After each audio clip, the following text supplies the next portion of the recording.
Season 2 is here, so we're going to be focusing on the new long-range meta, and even though the RPK didn't get nerfed quite as much as we expected, it still did get nerfed enough, and other weapons did kind of come up to the forefront, where you can kind of mix it up and have a little bit of variety. Although the RPK is still a great option, it's not the only option. We were able to talk this through over on Twitch with the chat and kind of discuss what are some of people's favorite options after the update, especially with the Ashika Island in the mix. But before we get too deep into the video, we do have a sponsor section, which we'll do right now. Today's video is brought to you by HelloFresh, known for their fast and fresh recipes, and HelloFresh's latest line of meals featuring robust flavors and filling portions are ready in less than 15 minutes. Enjoy taste and quality done quick with recipes like falafel bowls, seared steak and potatoes with béarnaise sauce, or Southwest pork and bean burritos. And on top of eating well, it's comforting knowing that you're getting top quality ingredients from HelloFresh. Ingredients travel from the farm to you in under 7 days, so you know they are fresh. And on top of that, HelloFresh is going to help you save money throughout the year because it's going to be more affordable than groceries, and it's 25% cheaper than takeout. And it's super easy to start. Click the link near the top description or go to HelloFresh.com and use my code POGJGODFEB65 for 65% off your first meal plus free shipping. Thank you to HelloFresh for sponsoring today's video. Welcome back, and we're going to kind of speed run these for 10 different long range options I would recommend trying out because they're all pretty competitive and really kind of just going to come down to skill level at the end of the day. I think the Kastov 762 still feels pretty good, even though it did get nerfed. And the overall goal with a lot of these builds is to get good bullet velocity with as low as recoil as possible, even at the penalty of slowing down sight, which is okay. We kind of got to factor in the damage per mag, which some guns will struggle because in Modern Warfare 2, some of the mag sizes are a little bit smaller than we've kind of been accustomed to with the previous years. So we'll have a couple different optics. For the vast majority, we're using the Aim Op V4, and you can kind of really tune this however you'd like. This is kind of my preference, but you can kind of look at how I'm building this out here. And this is a low recoil option without a suppressor because gunfire really only shows up on the compass or while you have a UAV up in the air. So you can kind of see how that's built out. You can see the tunings for velocity, and we're pretty much going to copy and paste these tunings over to all the class setups that we have in this build. Same thing, we're focusing on recoil stabilization and gun kick control or aiming idle stability if it's against bullet velocity, and kind of see some of the trends as we go through that and kind of figure out what works best for you. And typically with the new tuning, you can actually use your D-pad and it will work perfectly fine. You don't have to use your thumbsticks anymore to be as accurate as possible. You can kind of see it goes by twos, and that's usually more than enough to get the tuning right. And you can see how this gun is used in the firing range. Not a ton of recoil, pretty straightforward. Obviously, in the real game, they're going to have a little bit longer TTKs because we have 250 total damage needed versus these bots are a little bit less than that. You can kind of see how that goes. Relatively easy to control. But with the nerf, you're going to have to land a little bit more shots with the 762. Brings us to another weapon, which is the RAAL, and this is kind of the fastest killing gun, and it hasn't really been the strong, dominant meta because it has a slow reload, so you do get penalized kind of hard, and you kind of see how we built this one out to be a zero recoil weapon, all with similar tunings that we've kind of just shown off. This one does have a suppressor on, and this just gives us a little bit of extra oomph and bullet velocity. If you wanted to drop that to get a little bit more recoil control, you definitely could do that, and that's built out pretty much the same as we've seen in the previous build. Overall, not a ton of recoil, not really going to move much. Even after the nerf, the recoil is still fairly manageable. The fire rate's a little bit slower, and the reload is the biggest problem because it is one of those slow LMGs, and this one will probably shine a little bit more on Mazra than it will Ashika Island, just because that one's going to be a little bit more faster paced. You might get penalized even harder for the slow reload. The Rapp is also another great option. It has a pretty manageable reload. We've actually decided to speed it up with a laser sight. You could actually get a rear grip that's going to help with recoil control if you want to go that route. You can kind of see how these work for the individual tunings if we go ahead and go through those. And you could do the other laser, which is going to be visible. I just don't necessarily like the visible lasers, especially with TTKs as fast as they tend to be. So recoil smoothness, aiming idle stability against bullet velocity. And then we can kind of see this one, not really all that important because we're not going to be hip firing. So we can actually focus a little bit on aim down sight. Also for this one, we can go recoil steadiness and recoil smoothness, kind of build those out. And this one is pretty solid. It does have a really good TTK, not a ton of recoil, pretty decent fast fire rate.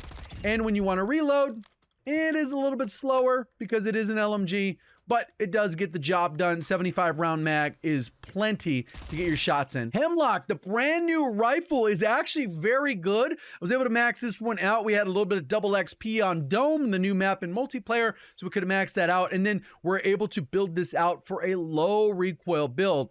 Only real downside, it does have a 45 round mag, so it may struggle in some of the larger game modes, but it does have a pretty good reload speed and all those things. You can kind of build this one out very similar to what we just saw with those other attachments. You kind of just solving for the stats that we want to for long range, which we talked about, which is mainly recoil and bullet velocity, and head-to-head with bullet velocity, since we're already stacked with a suppressor and high velocity, we've already kind of built that out. You could go the blackout rounds, which will actually do a little bit more damage at the cost of fire rate, but the loss of bullet velocity, in my opinion, as a long range option, isn't really that great. Maybe if you're going to use this more of a sniper support, that could be a route you could go, but we're only talking strictly about long range metas right now. And you can kind of see how, again, that one's built out. And this one, very low recoil. I think a lot of people are liking this one because it kind of doesn't move and you can shoot pretty straight. But again, 45 bullets can be a little bit of a hindrance, especially if you like to play a little bit more aggressive against multiple players. M13 kind of struggles with that same thing, but it does have a 60 round mag. It's never been the high damage gun, and it kind of just fits into the old Warzone niche. Keeping in mind that a lot of these are going to be great options. There'll probably be more that you kind of just lean towards, and those would be your main 1 or 2, 3 weapons that you go to for long range. And if you get bored with those, as you can with long range metas, you can kind of diversify to some of these other options that I'm listing, because there are a lot of good options, and obviously they're going to be some that are just to have an edge, but that's just kind of how it goes, and everyone will have their preference. So same built out like that. We got the Zulu, which is a suppressor. We get extra tons of bullet velocity on this thing, and since it doesn't have a ton of recoil, we could actually get a little bit better aim down sight. Recoil steadiness, we could drop that down to right there, and we're good to go. And this one, again, M13, super fast, bleeds bullets though.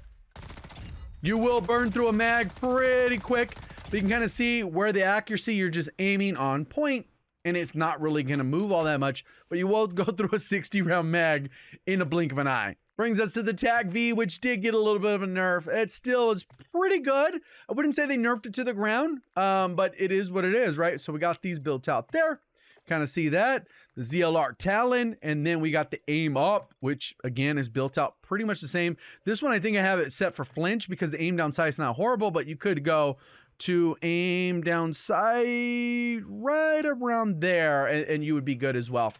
And this one, again, still works pretty much the same. Not, maybe a little bit harder at some engagements that are going to be a little bit further, but again, it's going to come down to how comfortable you are shooting with a little bit more of an aggressive gun, because it does have a slower fire rate. You can get penalized if you aren't necessarily as crisp with your accuracy. HCR is another good option, and this one is another LMG. It does feel pretty good. You get the high velocity, which again is built out the same way. Lock precision, giving you really good recoil control there. Then we get those built out that way because we're going to have plenty of bullet velocity with the muzzle, the ammo, and the barrel, that we're able to stack those out appropriately. And a lot of people will ask, well, why don't you tune it to range? Because the difference in range is so negligible, even with the tunings, that it's not really going to impact where you're challenging most people in engagements. So you could go for that, but personally, I'd rather have a little bit better aim down sight to compensate for the fact that this thing is a slower LMG. You kind of just build it out, and not a lot of recoil. And that's really what we're solving for with all of these. We're emphasizing the low recoil builds that we'll be able to control and have a lot of consistency with. And then obviously once you shoot straight with all of these guns, you can kind of look a little bit closer to what the TTKs are and how close and easy it is going to be for you to hit those theoretical numbers. And the closer you get to those, that's the better the gun's going to feel to you, how fast it melts, on top of the armor damage values that I'm sure we'll get into sooner rather than later. That brings us to TAC 56, which is pretty good. I think this is kind of where the meta should be. I don't think this gun's particularly broken. I don't think it's overpowered. I don't think it sucks. I think it's right where the meta should be balanced towards. So if it's better than this gun, it should be nerfed, and if it's worse, it should be buffed. And that's just my general thinking, along with kind of like the Hemlock, or kind of like tied for where I think the guns would be really balanced. but I'm not responsible for balancing the gun, so I don't think we'll see those changes. All right, so for this one, we actually have the 60 round mag, the high velocity rounds, the lock grip precision, which you can see the tunings are kind of what we've been seeing as a trend for all of these, because for the most part, that's kind of where you're going to tune them at. And then we also have the aim op, which I prefer close, but if you want to put far, go for it. If you want to use the thermal optic, go for it. Whatever you're going to be really comfortable with. Again, solving for recoil, so you will be able to hit people at range without the gun moving, because at the end of the day, you're not really moving crazy cracked out on the map. It's just that's goes against all the rules Warzone 2 has set for us. So you kind of just got to play to the strengths of the game and be able to be as accurate as possible, so that when you hit somebody, you're killing them first shot and you do not miss. Obviously, we're human, so we're going to miss, but you know what I mean. Try to get as accurate as possible, get close to that. Then we got the Sakin, which a lot of people are really liking. I think this one is a really dominant gun. The recoil on this thing is absurd. When we were building this out on stream, I was showing stream how easy this thing is to record. I mean, like, to shoot with, and it's dumb. Literally dumb. We'll see it right now, where again, we're solving for all those stats, and we decided to go for a little bit better aim down sight. If you feel like you want more recoil control, you can do that. If you want a different mag size because you want to go crazy, you can do that. If you want to stock or underbarrel, you could swap out the laser for whatever. It's just built out with those tunings. And then aim up, again, set up pretty much the same way, where it's set up where it stops right there. And this one, we'll go ahead and shoot at the wall just for a comparison. I'm not actually going to control recoil at all. And you'll kind of see what it does. It really isn't moving all that much. That's about 70 bullets. So you can see it kind of just goes up a little bit and to the left. So when you're really shooting this weapon, you don't need to be doing too much. It pretty much goes where you want, and that is solid. When it has around a 750-ish TTK, I'd have to double check 100%, but it's a pretty fast TTK with this gun. Again, slow reload though, because it is an LMG.